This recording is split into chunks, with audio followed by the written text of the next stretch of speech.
Welcome to the Working Tools Podcast, where today we will be interviewing Most Worshipful Brother Edward Woods, Grand Master of Masons in Washington.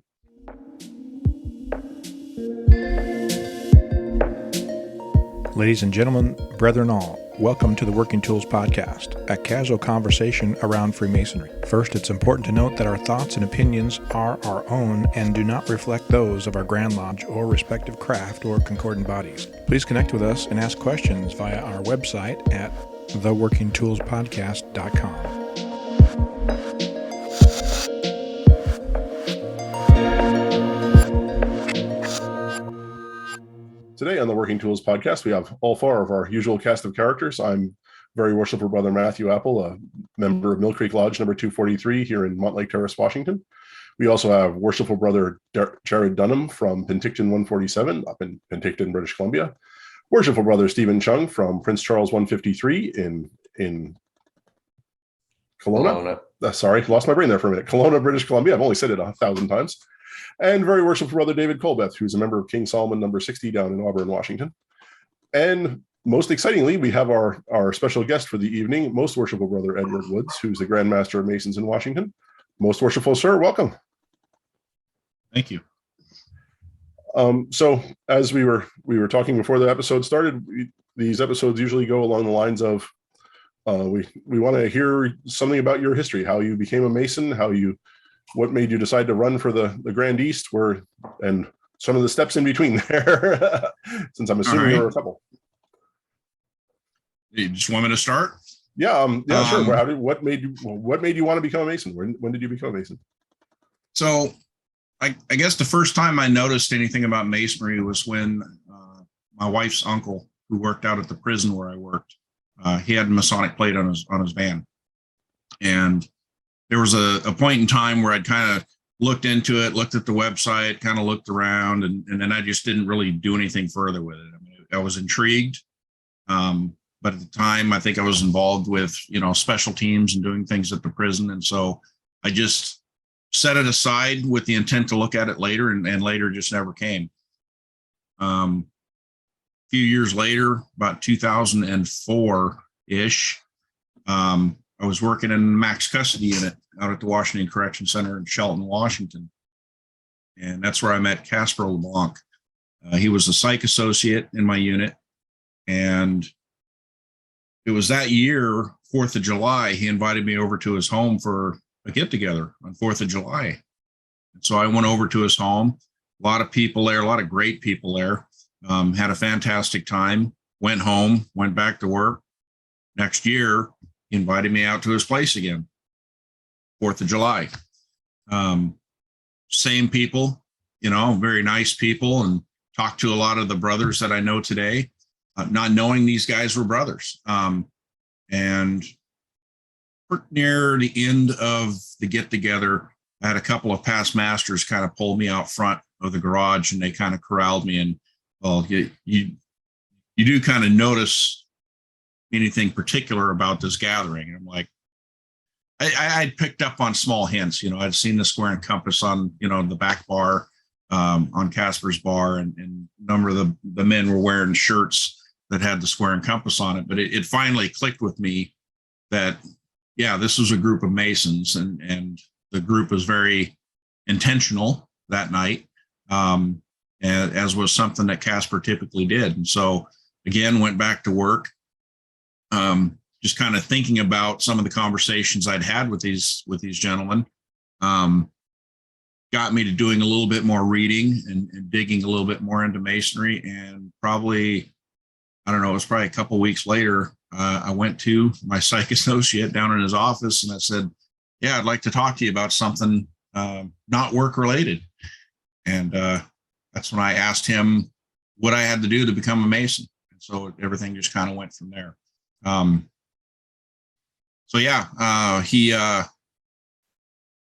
was invited a few more times. He has over at his house, he has the back bar from, I don't know if anybody's familiar with Gallup and Gertie's outside of Fort Lewis, Washington, but one of the brothers in our lodge, Rod Mason, he owned that place until recently.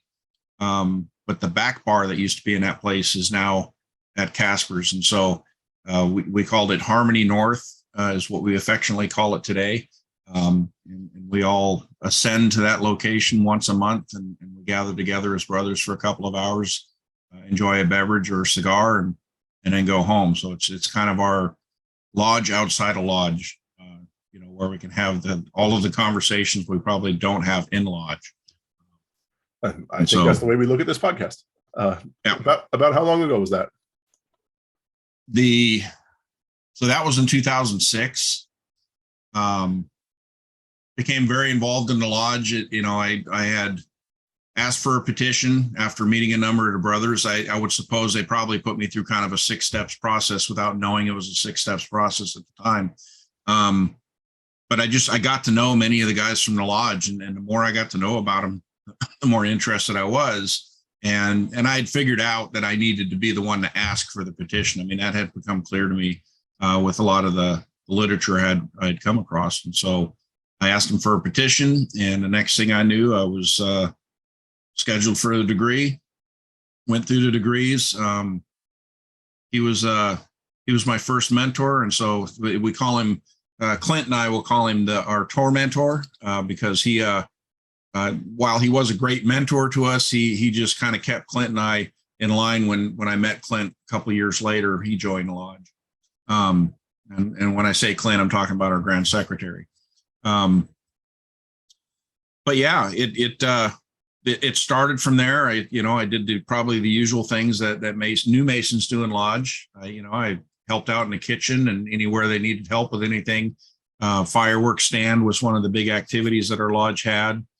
So I became involved in anything I could, where any help or assistance was needed. And then trying to remember when I was put in the chair for junior steward. Did junior steward, moved up to senior steward, and then found myself from the senior steward moved into the senior warden's chair. So things moved kind of quickly because of some things that had taken place in the lodge. Went through, became master in 2011 at Harmony.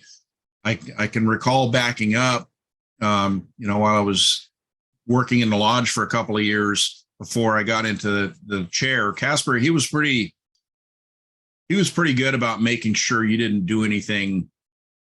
He kind of regulated what I did. He didn't just let me go do anything. I remember asking him about the Scottish Rite one time, and he just shut me down completely. He says, "You don't need to worry about that." And that was all I got on the Scottish Rite. So I thought, okay, I guess I'll find out about that later.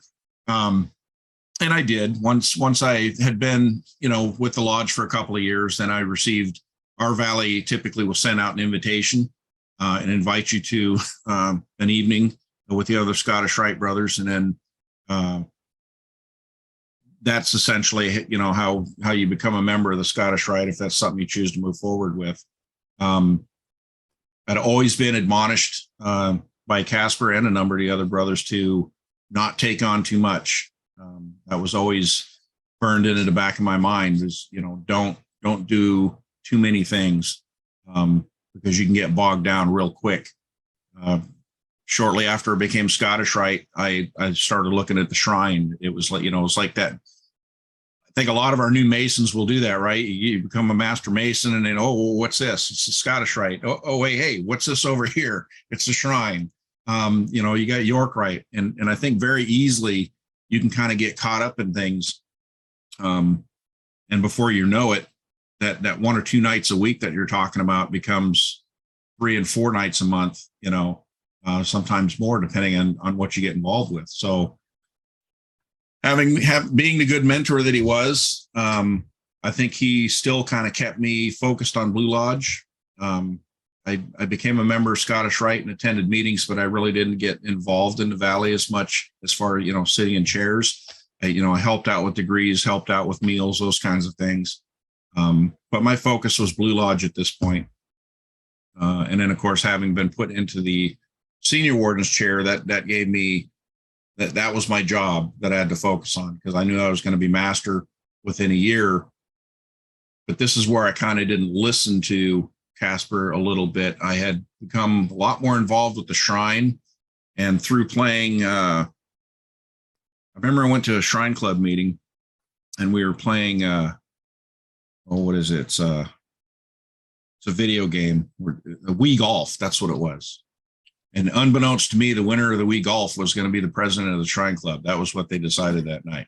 So, by winning Wii Golf, I became president of the Shrine Club at the same time that I was master of my lodge. So, manageable. I mean, I was able to figure that, I had good people behind me in the lodge, good people there in the shrine. But again, it's one of those lessons that I learned that, okay, here things are starting to ramp up. I need to kind of be careful because I didn't want to get myself overwhelmed. And of course, right around that time, I also decided to go to college and work on my bachelor's degree for criminal justice. So I got 2011 was a busy year for me, and did a lot of things. Kind of kept things at that point, from that point, and then finished my degree, finished being master at the lodge. I think it was 2011. A couple of years had passed, and then I was approached to be district deputy. And at the time, the deputy was trying to remember his name. He passed away, and never really got a chance to get with him to kind of get mentored up as being a deputy. It was one thing I kind of missed out. Trying to remember his name. It'll come to me. Anyways, he passed on. He got cancer. It got pretty aggressive, and then he passed on. And so at that point, I took on the role of district deputy. That was under Most Worshipful Bruce Vesper. I remember, the meeting that we had, which was our expectations and things. It was he was pretty, had things dialed in and kind of listed out in a particular order, and everything he had was reasonable, right? I mean, it was like answer phone calls within a certain period of time, do this within a certain period of time, make sure that, and just had it really outlined. So it was really clear on what I needed to do as a deputy. What I didn't know was what was going to end up happening while you were a deputy. And I think it's fair to say, probably for anybody who's been a deputy, I'm sure David can attest to this. You don't know what you're going to get into. And I think some deputies will have a really great first year, Matt, you too, where everything's goes smooth, right? Or somewhat smooth. And then you'll have that 1 year where it just seems like anything and everything that can crop up will crop up. And so you learn a lot by fire, trial by fire. Yeah, there's definitely the lying in wait period. Yeah, and then all the bear traps spring on you at once. Yep. My 2 years were smooth, except for that position. I finished my years as deputy, and we had a small issue in one of our lodges in my district, and I had talked with, it was Clint had followed me, so Clint became Very Worshipful Clint Brown, right? And so he had suggested to the Grand Master at the time, who I think was Don Monks, and I had agreed because we had talked about this issue with this lodge. Because I was kind of close to the lodge, I felt that maybe I'm not the one to be involved in this, right? I needed to not be involved, but I can be a resource to whoever the deputy is who's assigned to it. And so we talked to Ian Ricker. Ian Ricker was made special deputy at the lodge, but he would only do it if I did it with him. So I kind of got pulled in anyways. I remember I was at the store making some purchases on some cold beverage, and Don Monks called me and says, yeah, he says, he won't do it without you. I'm like, what do you mean he won't do it without me? He says, he'll be special deputy, but you have to be special deputy with him. So here I was 2 more years on the hook for doing special deputy work. And probably around this time, I had gotten involved with the leadership retreat. I can't remember the exact years, but that's when I started doing leadership retreat work. Ron Swayze, I got on the LLR team, and Ron kind of took me under his wing. And the next thing I knew, he was like, yeah, I'm done next year. And I kind of would like you to take over as chairman of the committee. So it's like, things started happening fast. It's here I am a deputy. Now I'm on the LLR and they want to make me chairman of the committee. And so and I'm still somewhat involved in the shrine at this point. I mean, not quite attending shrine meetings like I would have wanted to. But my focus again was Blue Lodge. And so, that's kind of how I've always done things. I've kind of shifted focuses here or there. Got done with the special deputy work. And then I was still doing the lodge leadership retreat. So things had backed down a little bit. And so I was like, okay, I'll start clowning with the shrine because that's really what I wanted to do with the shrine. And so I started working on my clown character, got my makeup all squared away. Had a lot of the clowns from Afifi Shriners worked with me on developing my character, getting the makeup just right. And I started just doing the parades. I was having fun with parades. And then, of course, got involved in the divan. I had been outer guard at one point, and then there were some. And this was at a point in time, probably, I would say, about when I was being the deputy. And it was probably a good thing I stepped away, but I think it was one of the realizations. One, things were getting busy, but two, some things that were happening in our temple at that time, I didn't necessarily agree with. And so I wasn't wanting to be part of that. And so I said, you know what, you figure this out. I'll come back later. And that's what I did. So I did go back. This time I came in as Oriental guide, went through the divan. We had, I think I even skipped a position during that year because somebody had to drop out. And in 2018, I was potentate of the Fifi Shrine. So made it through that process, was still doing lodge leadership retreat, had become involved with the trial committee at this point in time. So I was working with the Grand Lodge trial committee. I would go with Clint and assist in teaching some of the programs that he was doing, temple board training and such. And that's what I would say my next, the other really big mentor in my life, Jim Mendoza, kind of came into the forefront. And he had asked me a number of times if I'd ever consider running, for the Grand South. Mentioned it a few times. We talked about it. And the answer I always gave him was, well, when I'm ready or when the time's right.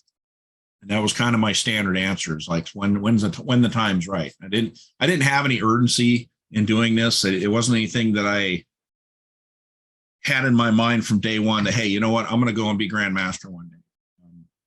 I think for me, this journey has been more about serving the fraternity.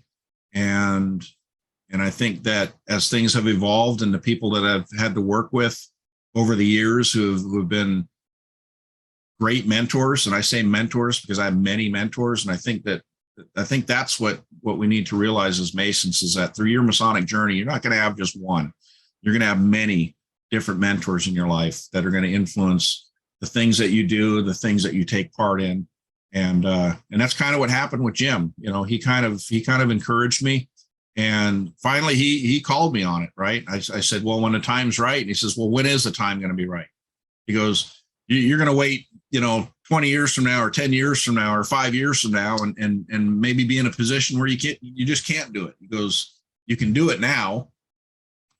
And before I could start with, well, but I'm still working, he quickly shot that down because as many people know, he worked when he was a Grand Master.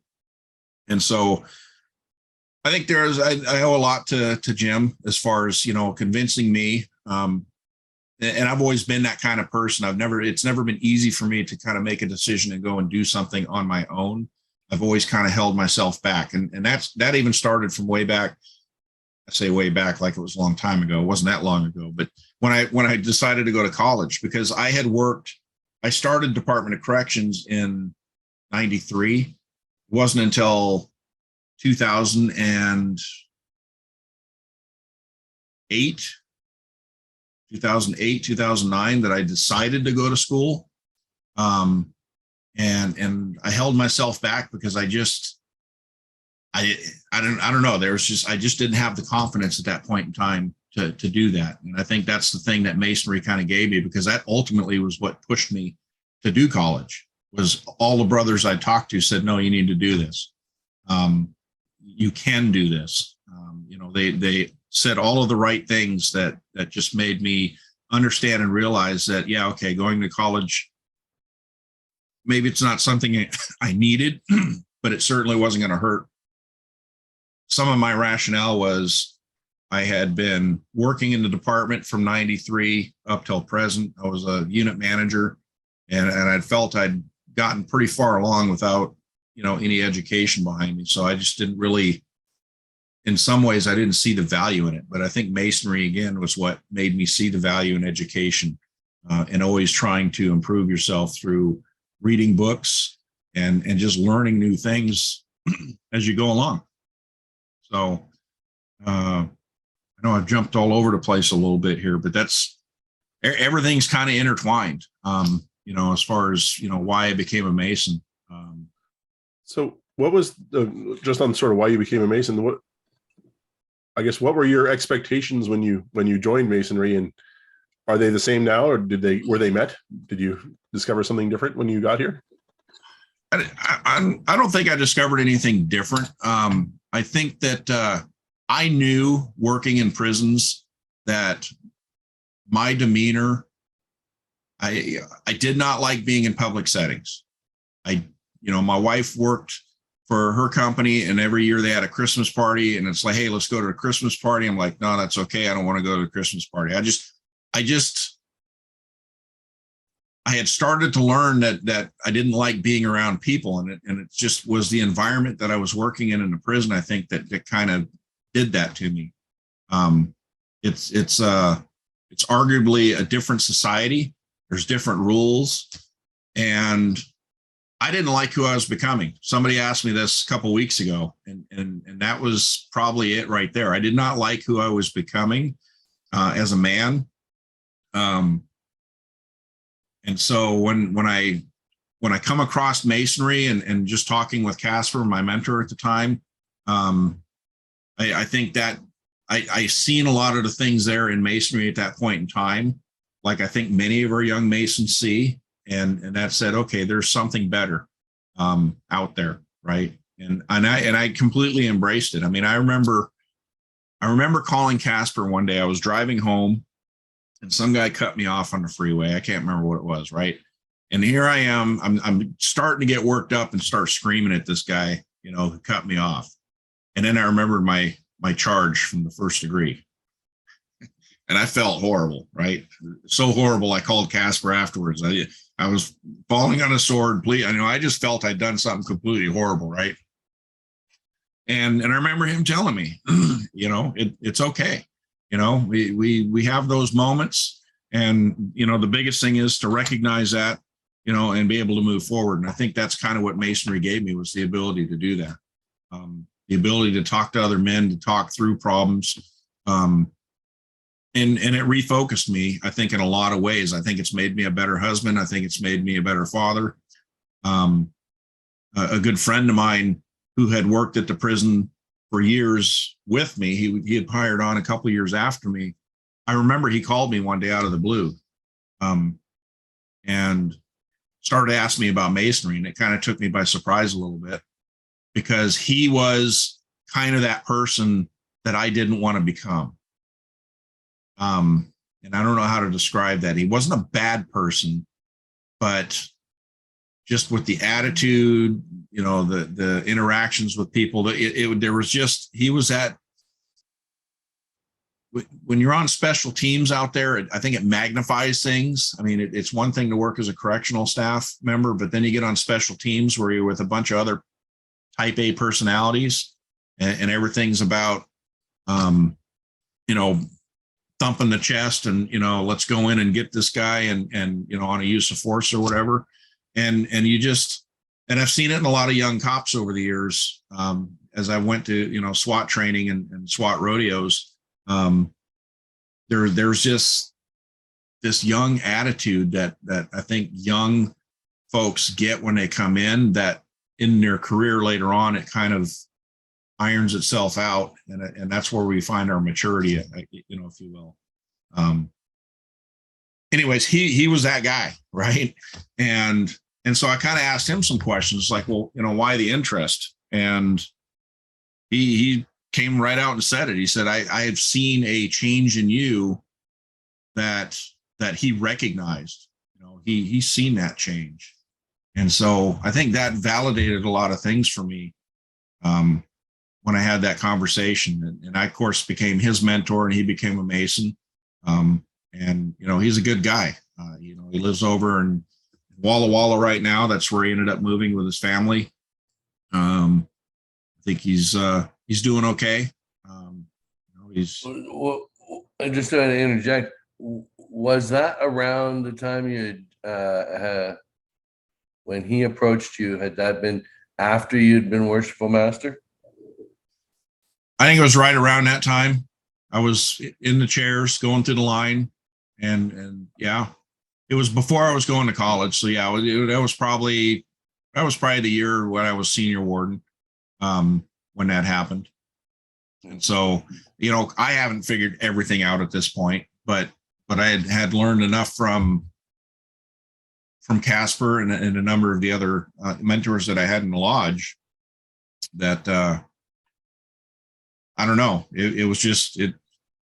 I don't want to say it's weird, because it's not weird, but I just, I came into it. I've told people from when I made myself available for the Grand South, and I'll talk about the 6 steps a little bit. And I remember telling brothers at some of the meetings that, and I'd carry a petition with me, and I would take the petition out, and I'd go, this is a contract. It's a contract between us and that candidate coming into Masonry, and it's a contract between that candidate and us. I mean, it's spells out very clearly what we promise to do as Masons should he be accepted into our fraternity, and and lines out some of the things we won't do, but it also lines out the expectations of him as a candidate, right? What he can expect on his end.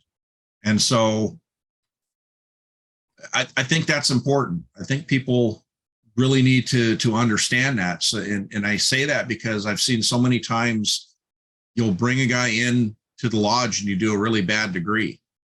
And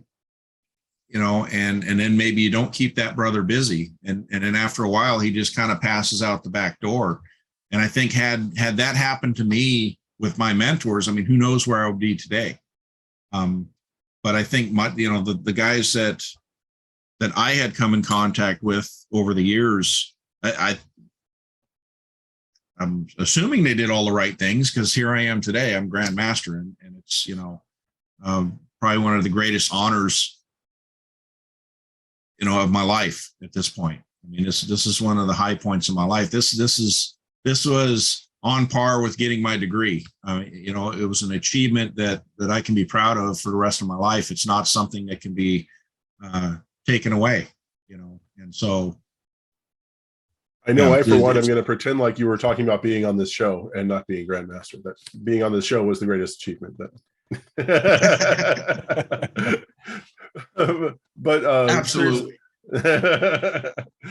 But unfortunately, we're running out of time a bit here, and if we can call you back for another episode here, and that would be great, because I feel like we barely scratched the surface of the questions we were talking about. I've got lots of questions about that 11 years. So on behalf of Jarrod and Stephen and David and myself, most worshipful, thank you very much for being on the show today.